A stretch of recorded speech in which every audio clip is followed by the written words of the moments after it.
Et pour une génération qui a émergé, ou en tous les cas, évidemment, elle était déjà là, mais elle s'est affirmée dans les différentes marches, rassemblements. C'est la génération qu'on va appeler, vous allez le voir dans notre titre, la génération climat. Qu'est-ce que c'est que cette génération?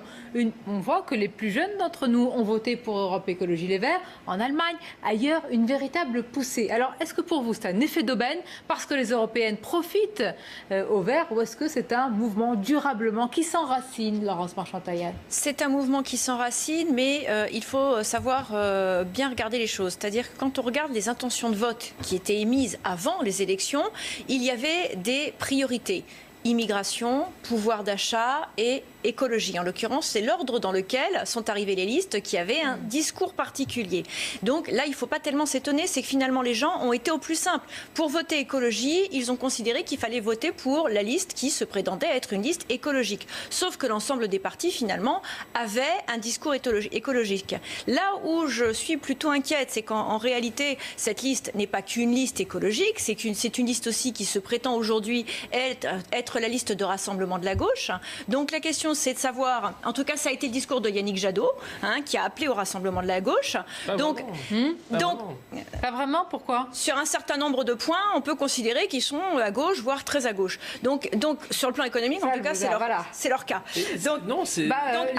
Après la question, ça va être avec de droite. Oui, mais Jadot n'a pas voulu utiliser le Il n'a pas voulu, il l'a fait dès le soir, dès hier soir. Il a appelé au rassemblement de la gauche et il a prétendu que pour 2022, il fallait préparer ce rassemblement. Oui, mais le rassemblement derrière qui?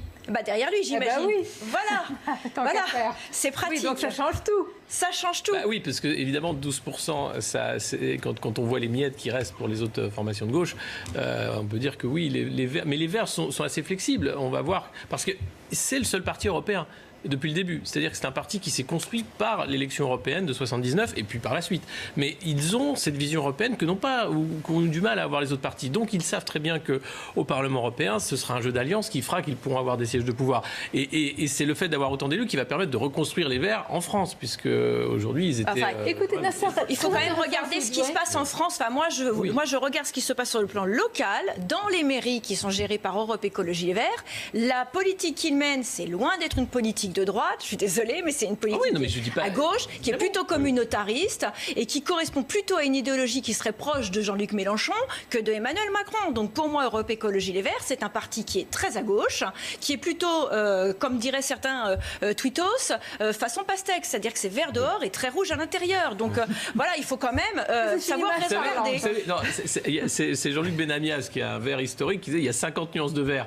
Donc il y a des verts de toutes les couleurs, effectivement. Et lui, il en sait quelque chose, puisqu'il est passé, il a travaillé avec François Bayrou, il a été candidat à la primaire de la gauche.